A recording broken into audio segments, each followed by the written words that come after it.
Welcome to Pursuing Quality Long-Term Care, an educational podcast for individuals needing long-term care and their families. Join us as we talk with national experts and advocates about strategies you can use in the pursuit of quality long-term care. In this episode, we are sharing audio from Consumer Voice's webinar that was part of the Dignity for All Staffing Standards Now campaign. This campaign is advocating for a minimum staffing standard in nursing homes. The implementation of a minimum staffing standard would not only protect nursing home residents, it would address the long-standing job quality problems that plague nursing homes. In this episode, you will hear a conversation with Consumer Voice and several direct care workers, also members of the Service Employees International Union, who discuss what it's like to work in an understaffed facility and what a minimum staffing standard would mean to direct care staff in nursing homes. To view the PowerPoint slides mentioned in this episode and to learn more about the campaign, visit theconsumervoice.org/pursuingquality. Hello, everyone. Good afternoon and welcome to today's program. My name is Lori Smetanka, and I'm the Executive Director of the National Consumer Voice for Quality Long-Term Care. Next slide, Libby. The Consumer Voice is the leading national voice representing consumers and issues related to long-term care. Our work is centered around advocating for policies that support quality and are responsive to consumers' needs, empowering and educating consumers, training and supporting others who advocate for long-term care consumers, and promoting and supporting the critical role of direct care workers and best practices in the delivery of quality care. Next slide, please, Libby.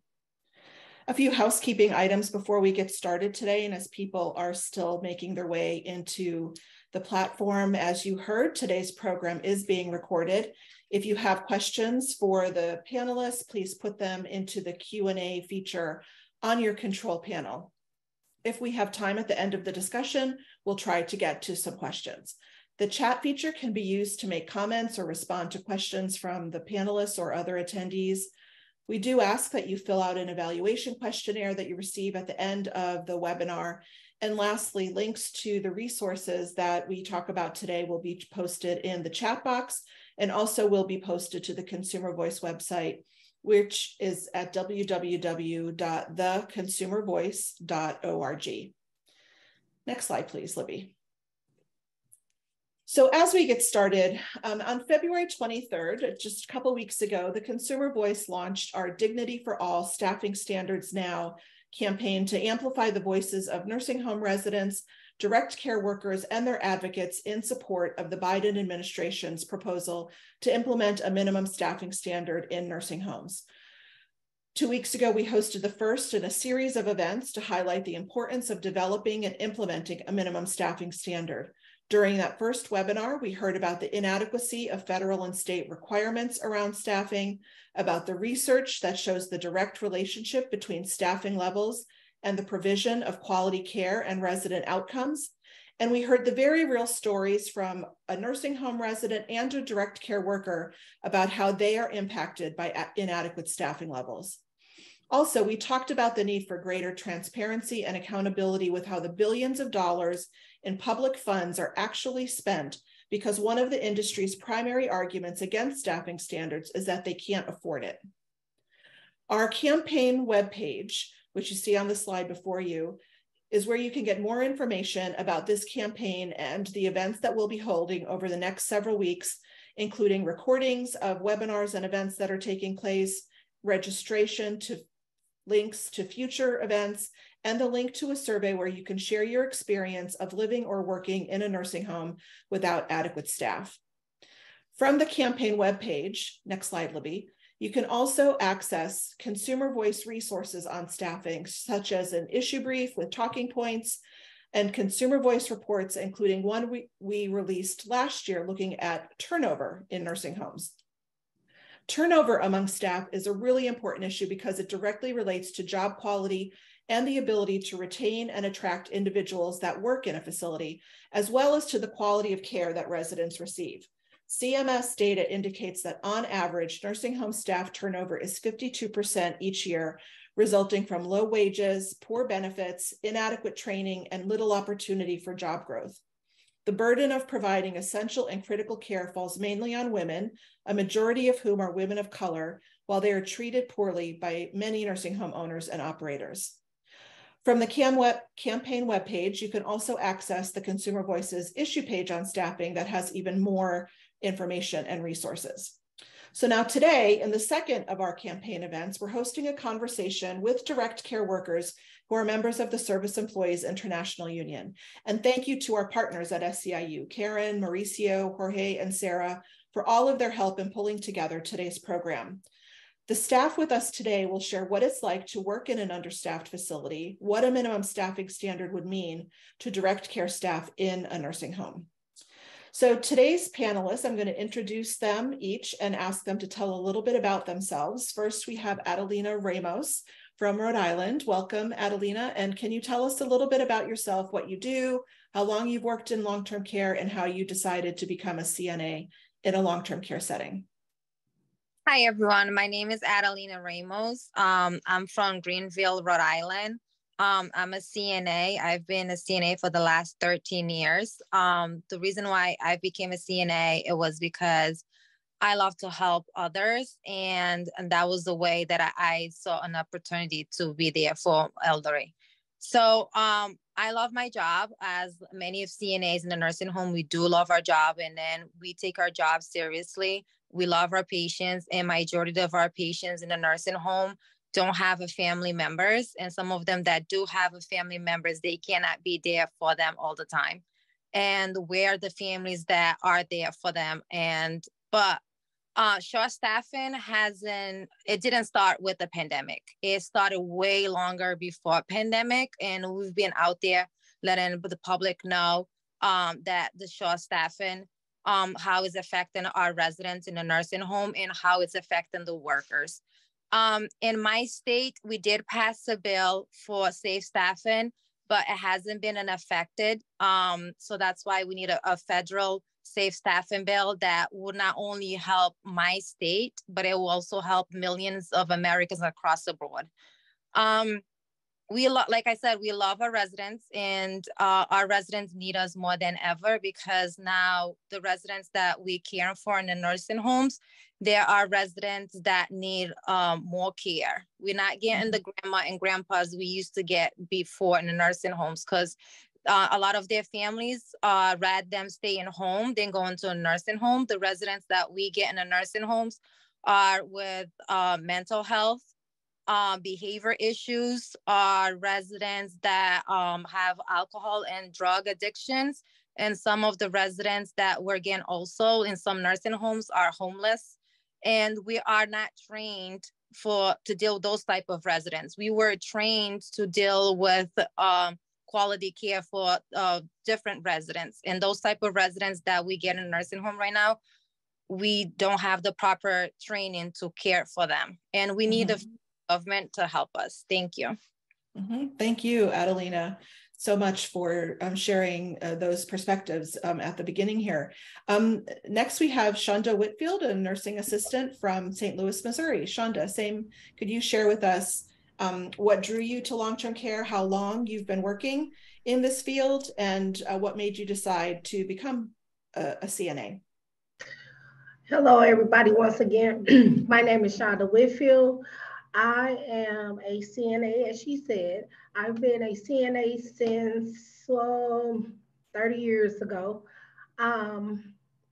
What prompted me to become a CNA, I have a passion for people, and it was the elderly people. I have 3 children. I'm a God-fearing woman, and also I just would like to make a difference in someone else's life. It's just been a lot of things that went on during my process of being a CNA. You know, I had lost all of my family, starting with my mom and all her siblings. So it taught me a lot about what family really means. Working in a nursing home, some of the people, I've been at my job for going on 10 years. Some of the people you have not seen one person come and visit. So we become, like Adelina said, we become their family. We are their family. We are the people who they see on a daily basis. We are the people that they look for confidant in. We are the people that look they look to support them, to just talk to them, and to be there for them. So I think that is why I stick to what I do, because I love to make a difference in someone's life. Mhm. Thank you, Shonda. Thank you so much. And it's so true that we see so many times that staff become family to those living in long-term care facilities, and the residents tell us the same thing as well. And we also have Amy Runkle, who is from Venice, Florida. And Amy, tell us a little bit about yourself. What drew you to this field and how long you've been working in the long-term care field? Hi, everybody. First, I would like to thank everybody for having me here today. This information that we're about to give out is very vital to what happens next and our future. As she said, my name is Amy Runkle. I am from Venice, Florida. I am a CNA, and I've been a CNA for 38 years, and I have worked in Venice, Florida at the same nursing home for 34 years. And what got me into this field was actually a family member. It was my grandmother. When I was 16, 17, she was, put in a nursing home. And that was my first visit to a nursing home. I was absolutely terrified. But when I got there and seeing all the people and the desperation on their faces to have somebody to talk with them, to help them do things, to take care of them, I mean, I was just like drawn in like you wouldn't believe. And my mother as well was a CNA, and I just kind of followed her footsteps. I love it. I love the satisfaction that it gives me, and I love the look on my residents' faces, as I take care of them and talk to them. And it's just so rewarding, when you're able to do it and you have the right things to work with. And, it's just very rewarding. And this is probably going to be my career until I retire. Great. Well, welcome to all three of you. We're really thrilled to have you with us and appreciate you taking the time. Let's talk a little bit about what your typical day at work is like. And Adelina, maybe we can start with you, that you could tell us what a typical day at work is like for you. Hi. So my typical day, I usually work 7 to 3. So, you go in and you get the resident ready for the day. You start with get them up, shower, bathing them, get them up for breakfast, and so forth and so on. So imagine on the day that you're working short, and instead of you having 7 residents, you end up having 12 residents on that day. So therefore, you go in into a patient room instead of you having more time spending with your patient and talking to them, knowing what happened the day before, what's going to happen today. You're just going in there and kind of like rushing through everything, and the resident will sense that, and they will know that something is up. So they will automatically ask you, oh, are you guys working short today? Oh, how many staff do you have on? So, and when you tell them that, how many girls are on, if typically you have 30 patients and it's supposed to have like 3 to 4 CNAs, and you only have 2 CNAs, and you see the expression on their faces, it will tell it all, like how they feel and their day will be that day.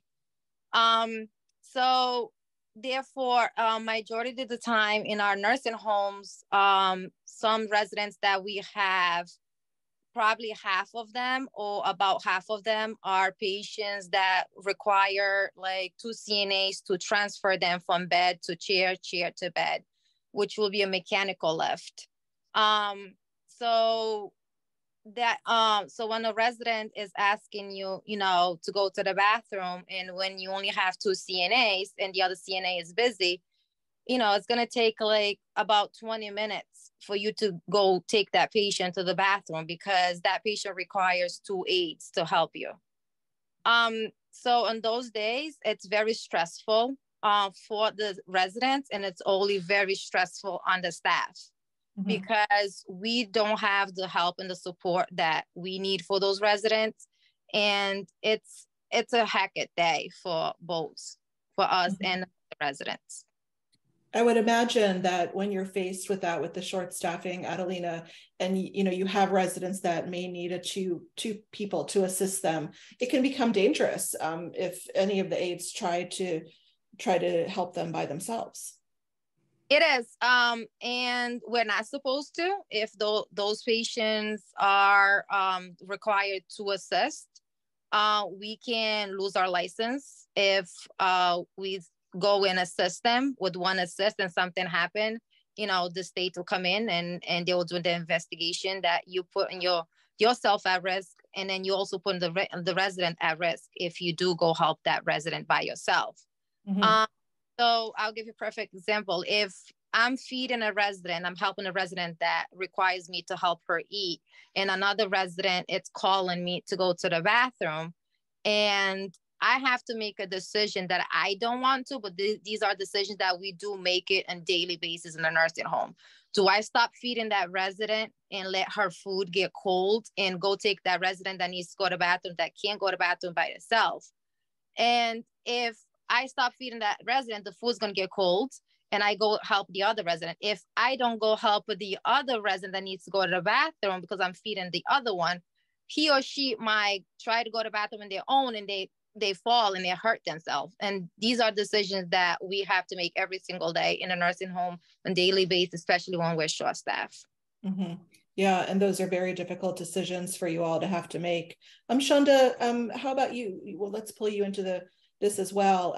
You work in a behavioral health unit. Is that part of what you do? So in terms of like what your typical day looks like, in addition to what Adelina said, what else would you like to share? Well, a typical day for me, when you work locked units, it's supposed to be 2 at all times. It'd be times where you just back there by yourself. So anything can go wrong, anything can pop off, till fights, till being engaged by a resident, being cornered off, things of that nature. Short staffing is so important because it's a safety issue. You have some really aggressive residents that they take in, and they have to. It's just like you or I. When we go somewhere and we're not familiar with a place or a person or where we are, we have a tendency of kind of shying down or either acting out. Well, the mental health people that we are receiving now, they act out, so you have people that maybe have been there, that's a little older than the group that we're getting in. So your typical day may be, I'm aggressive today, so I'm going to jump on this person. When a person gets with a mental health issue, when they get asphyxiated with a person, sometimes their mind get asphyxiated with one person. It's something that they don't like about this person. So you have to, probably have to get the person off of that person for whatever reason in their mind and head that they feel like this person is a threat to them. So it's like you're watching, you're breaking up fights, you taking a chance of being hit, jumped on, spit on, all things of this nature. So a typical day, it's kind of up and down. You have some days that may be better than others, so it's really, really important to have the adequate staff that you need, because if any of those things jump off, who's going to be back there to go for help? Or who is back there to help you diffuse the situation? So I just feel like it's very important because it's safety for yourself, it's safety for the other residents that can't help themselves, so it's really an ongoing thing all day. It's a mental status. When you leave some days from your day-to-day typical job description. Oh my God, you have to like really, really find some quiet time for yourself to just get all the things and all the thoughts and just seeing the people struggle with just life alone, and it's not them, but it's just watching the people struggle, and you just feel like, what can I do to make his stay better Right. or her stay better? And So it that's sounds what to me, oh, I'm sorry, I didn't mean to interrupt you. I'm sorry. Go ahead. It sounds to me that it's certainly an issue of having adequate numbers of staff, but also people that are trained properly to handle the Right, different types of issues that are presented right. by the different challenges that you experience. Yes, ma'am, it is. And I just feel like not in just my facility, everywhere across the world, people, if they're going to change the geriatric scene to mental health scene, everyone needs to be trained. Everyone needs to be trained coming in the door. You have new CNAs, you have new CNAs coming in the door. You have, as they say, call us vet CNAs. Still, everyone needs to be trained coming into the door just for the safety alone, because you never know what you face. Mm-hmm. We had an incident. I mean, like, ever since it has flipped, we have had incidents of people being attacked, almost being raped. We have had situations, someone's eye have almost been put out. We have different situations at hand that occurs on a day-to-day basis. So when you say a typical day, we never know what to expect for that day. Sure, sure. And that can make it very difficult, I'm sure, going in sometimes to work. And Amy, how about you? What's your typical day like, and how else can you complement and add to the discussion here? So I work midnight shift. So my typical day is when I get to work at 11 o'clock at night, I walk into we don't have as much staff as day shift and stuff. So, but what I do walk into is like 90% agency workers, and they're all standing at the desk. They're waiting to get their assignment. And they're fussing back and forth. No, I want this. No, I want that. And then, first hour being there, we have to deal with the agency staff. So then we get our assignments, and I typically go do what we call usual assignment. And I start checking my residents. Then I have to check for all the proper equipment that I will need to complete my job that night. A lot of times the closets are empty. We don't have the briefs. We don't have the linen. I mean, we have to search for it throughout the entire building. And that could take up a whole nother hour that we could have actually been spending with our residents. It's really hard that we can't spend the adequate amount of time because of all the agency that we have now. We're doing more training with them because most of them have never been there before. Mm-hmm. And I mean, we have to train them to the people. We have to answer questions for them all night, which actually gives me less time that I need to take care of my residents in the proper way. So when you have that much, it's not that the agency people don't care, because I'm sure they do care, but they're not invested like full-time, part-time workers would be. So when you go to a room to take care of people, you're focused on the duty. You're focused on, I need to check you, make sure you're clean, dry, sometimes not even turn, but that's a whole other story. But they do the basics and then they move on. Whereas when I go in, because I have my assignment and I know my people, I check them for change in status. I report it. We just had an incident where I reported a change in status in somebody, and they said nobody else has reported that, but we'll pass it on. So the next night I come in, I go to the same gentleman. His status is actually a bit worse the next day. I reported again. Thank God I had the nurse, and she was an agency nurse as well. She actually came down and she asked me all the questions about him. Well, what does he typically do? What does he, they have to get all that information from me because they don't know these residents like we do. And when you're full time, you really get to know them. There's a whole lot more continuity of care with them. And I came back the next night, which was actually last night, and that nurse called the doctor and got them to do blood draws. His blood levels were critical. They had to call 911 and send him out. And at all 3 of them days, I'm the only one that reported a change of status. That kind of stuff happens all the time. People are being left behind because of that. We're losing lives because of that. And that's not fair to them. They don't deserve that. They deserve so much better.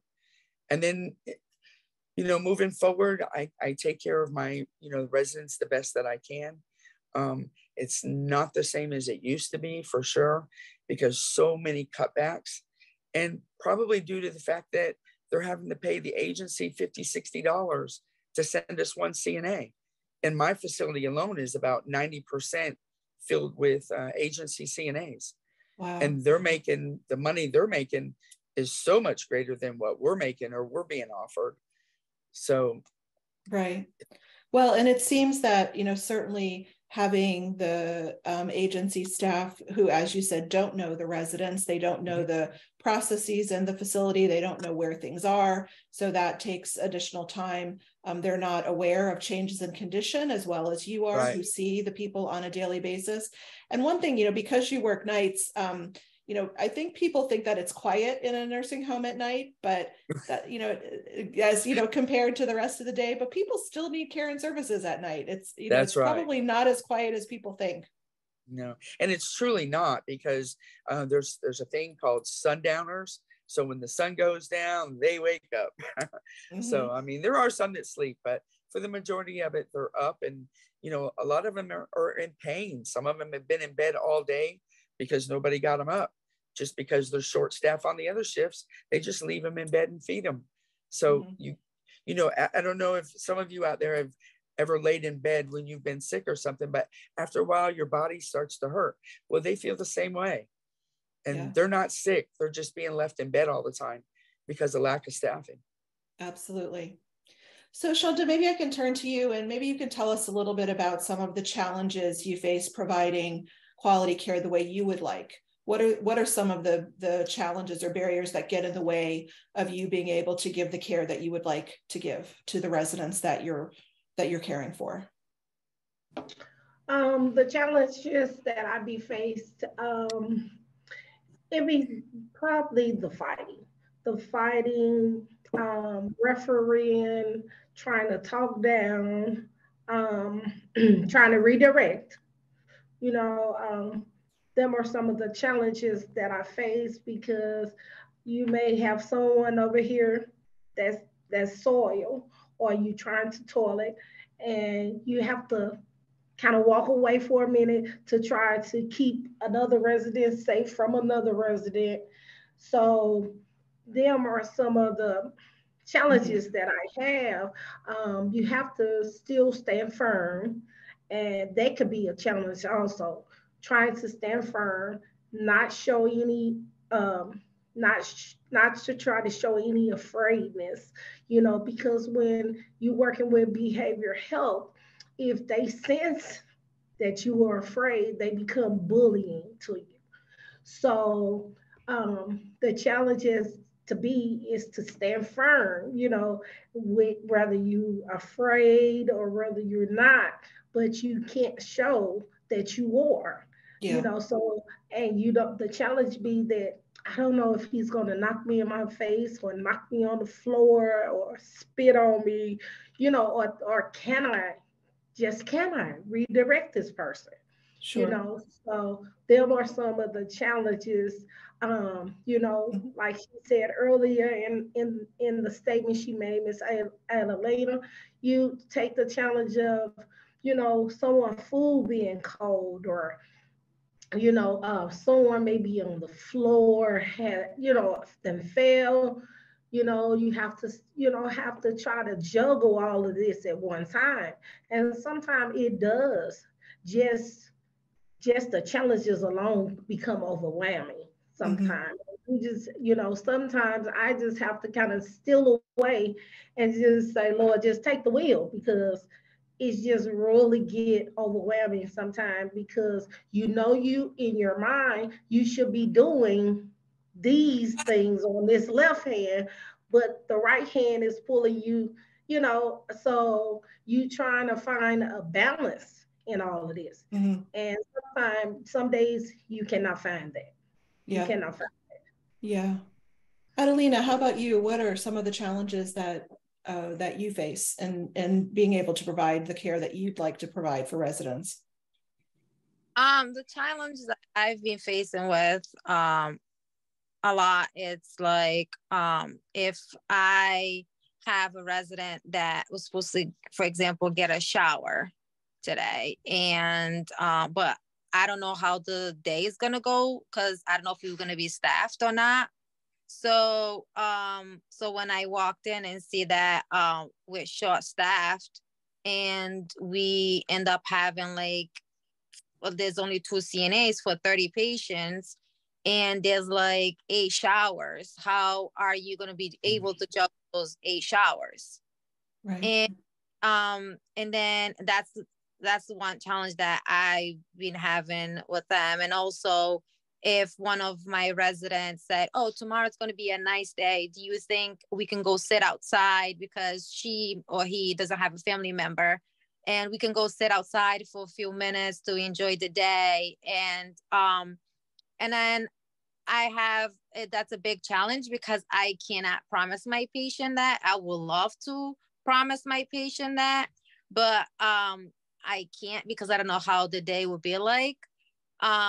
So then when you go in and then you see that you're working short, and then your patient is like, oh, it's a nice day, can you take me outside?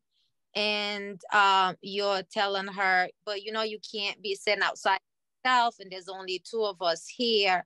And then you look at you look at their faces and how they look at you, saying like, they can't be outside, and you don't know what to do, because you have to stay on the unit, because if something goes wrong, so you can run to and help the other patients, or you still have other patients that you still have to care for, so you're not able to take the other patient out.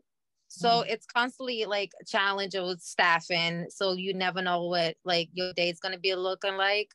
And it's, Mhm. it makes you upset, and then and it also makes the residents very upset. And then sometimes the family members call and ask if they went outside, and then they tell their family member they didn't take me outside. The family gets upset, and then it becomes like it's our fault, and the management won't take responsibility. And then it's not like the management will come to the floor and say, hey, can you like get this patient ready, and I'll take it, he or she, outside, for the day, whatever. You don't see the management when you ask for help, and they don't come and help you. And the only time that you see them on the floor helping you is when the surveyors are in the building. Oh. That's Mm. like hands on deck. And those are the challenges that we face most of the time.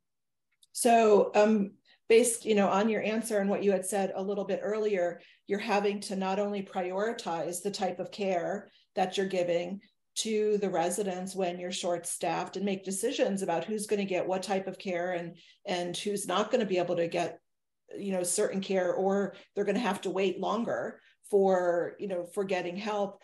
So it's impacting not just the quality of life, the quality of care that the residents are receiving, but their quality of life also, for people who may not be able to go outside or participate in different activities or events, or do things that they would like to do, because there's not the help that is able to be given to them. Yes. So that Mhm. happens a lot, because if like you said, like if they have some activities going on that they wanted to go, we have like at my facility, we have a lot of residents that likes to go to the bingo. And so I love one of my patients. She would be like, I would love to, they're doing bingo today, can you get me ready for me to go to bingo, but I would like to get up like 15 minutes before because it starts at 2 p.m.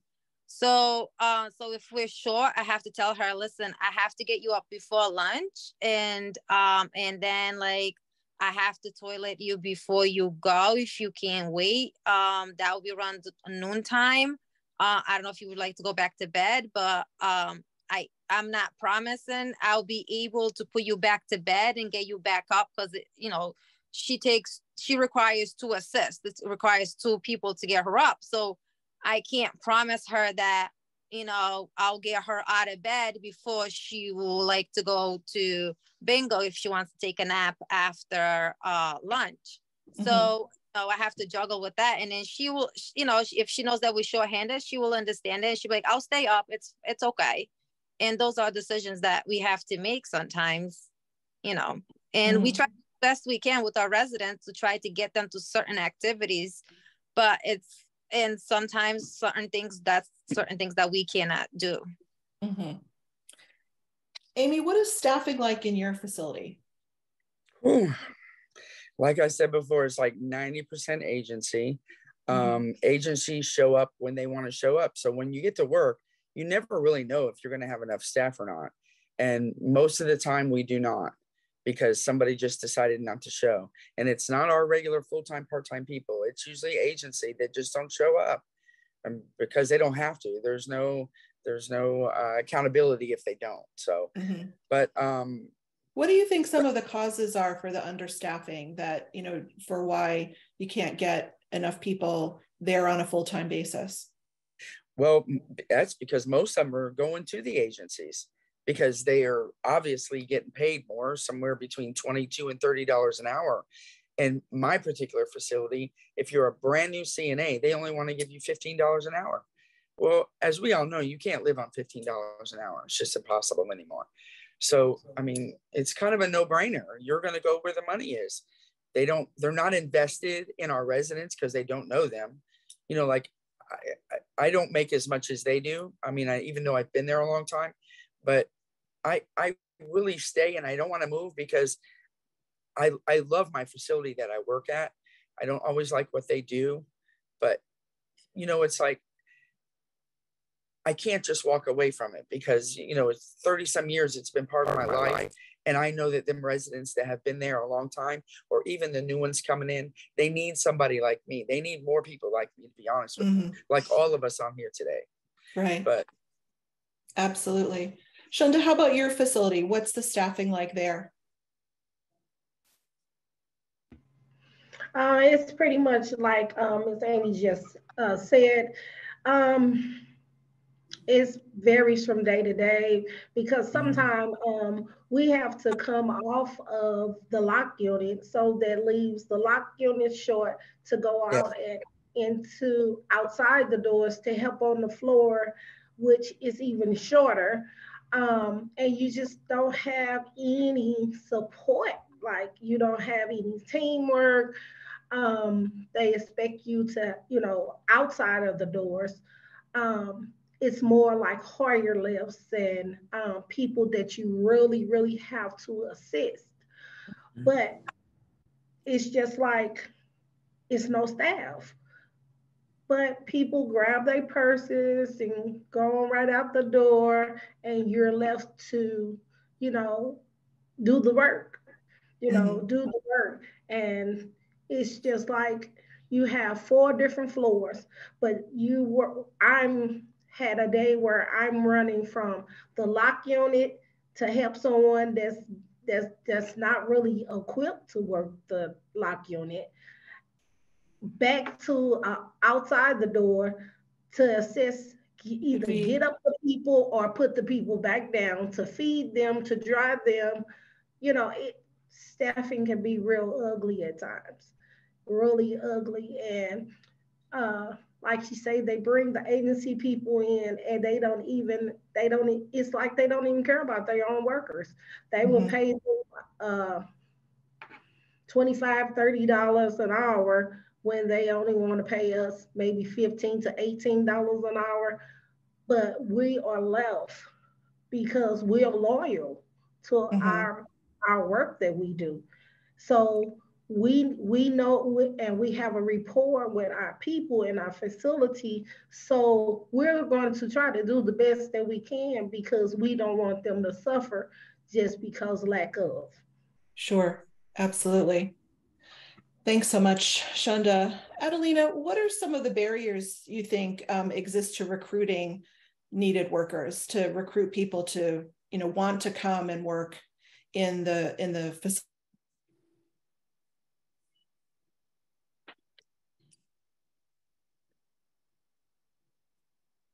I think she froze, right? It looks like it.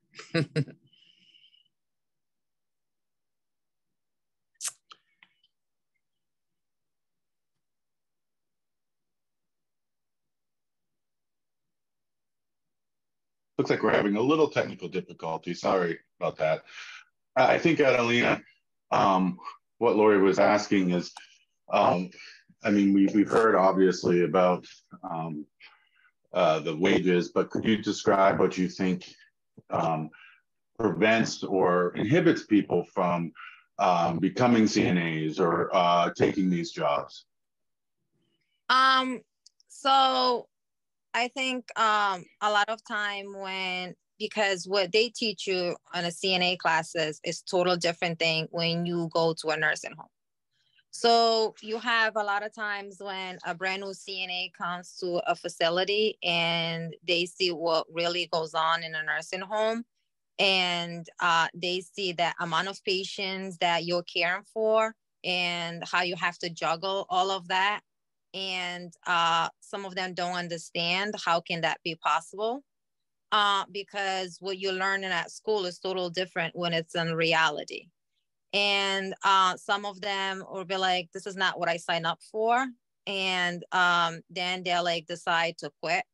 And they said, they'd be saying, they don't pay me enough to do this work. And it's hard to retain those brand new CNAs. And now, like the other colleagues just said about, the agency, it's becoming more difficult to retain the CNAs in a nursing home. Because if you go work for an agency in our state, they will pay you up to $40 an hour. And then for you to a regular CNA that works for that company, you're getting paid $20 an hour. So a lot of staff are feeling like they've been disrespected that way, because why are you bringing somebody from the outside that don't know your patients, and you're paying them sometimes a double of what the other your regular staff are making in a facility? And instead of them using that money to hire more staff and to make the work better, and they don't. And the reason why they don't, it's because a lot of times these companies that are hiring agency, they own the agency. So therefore, they're making the money.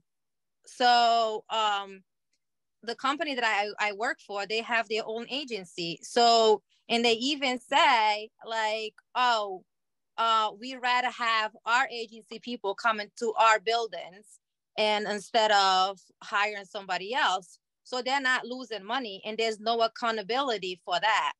And so that's why a lot of them are getting, after COVID, a lot of these big corporations got us smarter, and they're hiring, they're making, they're having their own agency because they know there's no accountability from the government. So, but for us in my facility, since we have a union, we do have a staff ratio on our contract. And so our staff, it's not as bad compared to our other buildings. So a lot of times the agency staff that comes to our building, they like to stay there because they say, oh, your facility, it's well staffed. Your facility is not that bad compared to the same company that they go to different building. They're like, the staffing is horrible there. And it shouldn't be like that, because our company, they well said that they rather have better staffing in our building because we're a union building than the other building. So our building is a priority. And when we feel like every building should be a priority. And that's why, you know, we're organized building, and we are like the voices for the other buildings that not are like organized. So that's why we're out there, you know, being the voices for our patients and also being the voices for the other workers, and put a light on it for people to see what goes on in the other facilities too. Thanks, thank you. Shonda, I mean, all of you have spoken about really the work that you do, and it's really a lot of trauma involved. And it was a great question that somebody posed, and I think this trauma, you know, the issue of high turnover must be related to that as well. What kind of support do you get from your facility dealing with this type of, what, as you described, having to protect yourself from fights or witnessing people get hit? I mean, it sounds like most days involve trauma. And what kind of support do you get, emotional support or any kind of support, to deal with that type of work environment, if any? Well, it may sound kind of off the rocket, but we get no support. We get no support. 9 times out of 10, when you work a lock unit, I work a lock unit with all men. My unit consists of all men. We can get hurt. We can get, you know, just things happens to different people. Like I said once before, someone was almost raped. And when it comes to the owners, they don't even call and say, "Oh, you okay?" They don't want to give you workman comp. They don't want to send you for emotional distress evaluations. They don't support you in anything. It's all about a dollar and a body versus your employees and the support for your employees. In our contract, we do have, we can use a mental health day just for the mental status of all the abuse that, you know, you have to endure, whether it's verbal, physical, or mental, you know. But as she said, you know, we do have contracts. We are part of SEIU, and we do have a voice. So that's the way that we stand. I'm part of the COPE committee for SEIU. And I've been in my facility, like I said, almost 10 years. And we get together and we stand together with our union.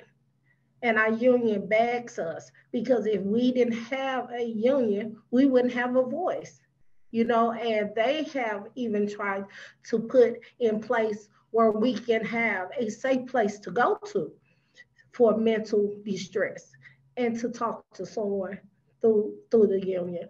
But for as our job is concerned, is no support. If you're not talking about filling their beds, or if you're not talking about how to make another dollar make sense to them, it's none and void. So it's no support. Thanks, Shonda. I'm sorry to hear that. And Amy, that same question to you. I mean, not necessarily that specific one, but I mean, you must see high turnover. Do you see, what do you think really prohibits, you know, qualified individuals from coming in and, you know, taking these jobs? Is it a job? I mean, what you hear from the industry, I guess, is a job crisis, but what we like to call it is a job quality crisis. What you've described here has been very, I think, some folks, obviously, other CNAs understand this, but these are shocking things that you go through every day.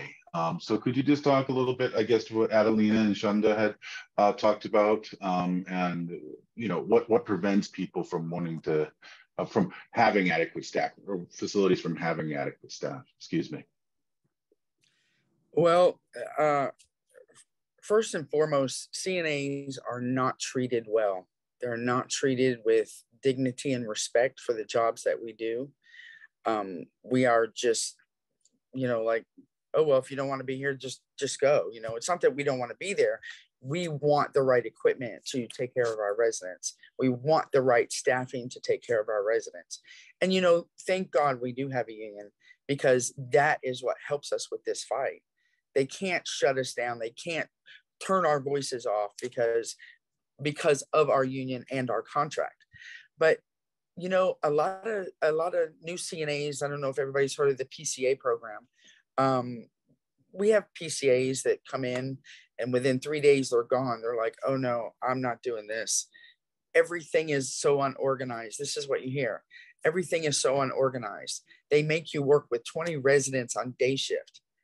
When you work with 20 residents on day shift, you can't give your showers. All you're going to hear is your residents complaining. You can't get everybody fed the right way. How do they think that makes these new CNAs feel, as well as us old ones? Don't get me wrong, but they feel like you go to work and hopefully when you leave, you can feel pretty good about yourself because you've done everything you can. You've taken care of people. You've made their life that day matter for something. But when things are the way they are now, and you can't properly take care of them, you can't feed them, you can't hydrate them, you can't shower them, and you see them laying there just absolutely miserable because all they can do is watch TV. There's nothing to do, nowhere to go. Get up in the chair, all they do is sleep. They go sit outside, but they can only stay out a few minutes because they got to come back in. You go home and you just have this heavy, heavy heart. And people don't like feeling like that, and I don't blame them. That's going to make them feel probably like most of us have felt before, is just absolutely miserable. You gotta have some satisfaction in what you do every day, or you take that home into your personal life, and then your whole life gets turned upside down, all because you're trying to help other people's family members live out the ending of their lives.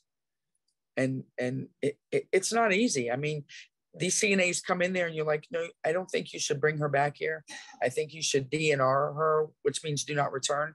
And they're like, well, if we DNR everybody just because they don't show up once in a while, we won't have any staff. Well, I say, yes, you would. Increase the pay that you're giving your regular staff. Increase the benefits. And I mean benefits that your employees can use. Right now, we have health insurance that I do pay a premium, but I only pay it because I'm 57 years old, and I guess you never know. But on a normal basis, I do not use it. I haven't used it in the last 3 years because it's just not affordable with what I make. So you've got to increase the benefits to keep people there. But the first and foremost thing they have to do, and they just seem like they don't want to do it, is they have to make it to where we can take care of these residents the proper way. Thank you. We're winding up in time, and I just want to, this is about what we're trying to support here, so folks know, is a minimum staffing standard, right? And requiring that the money that taxpayer money that goes to facilities be spent on care and on resident care, and not siphoned off into profits or to other places. And so much of the concern, I mean, we're fighting, as you know, you're fighting against a very strong industry that has been inundating Congress, inundating other policymakers, saying we can't do this. And they've been exploiting CNAs to say, to say this would be bad for CNAs. So I wanted to ask you, Adelina, if hopefully there are some legislative people here today, if you could tell them, if there was one right here in front of us, what would you tell them? How would a minimum staffing standard change your job and change your ability to provide quality care to residents? What I would say to them is that safe staffing would completely change our residents' life.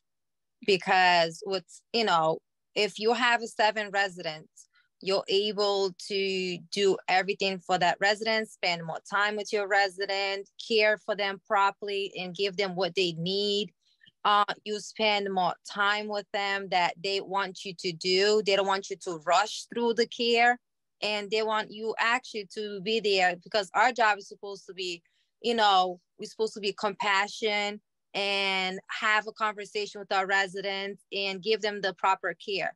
When we don't have that, when we have 12, 13 residents, it's like we're going in and not having much conversation with our residents and rushing through the care, and our residents like trying to have a conversation with them. We're not even paying attention what they telling us because we're rushing through to do care. And then we have to run out of the room, and we don't want that. They've been suffering for a very long time, and enough is enough. And these companies are like getting smarter because they're getting their own agency, so they get the money from the government and they paying themselves twice. And so they making more money. Instead of them using that money to pay agency, they should invest that money on their staff and retain staff, attract them on staff to the facility, so they can have a staff that knows their residents, that are there with their resident day in, day out, and they can give their residents better care. And the reason why the nursing homes are the way the nursing homes are right now, it's because the way that they doing their business. They only doing their business with the agency staff, and the agency staff are the ones that's taking them down. It's not the regular staff that's there, because we're the ones that are there 24/7. Where, like, sometimes some of us work 16 hours because they don't have staff.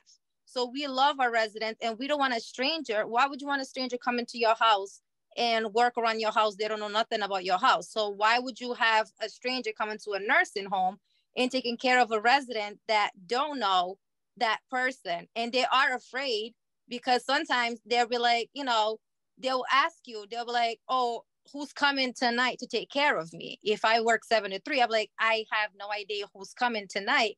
You can see the look on their faces. They're not knowing who the person that's coming in to care for them. So, and then they'll ask you, like, can you stay? And then you have to go, because, you love your resident. So you do stay for your resident. You do 16-hour shift because you don't want a stranger to come and care for them.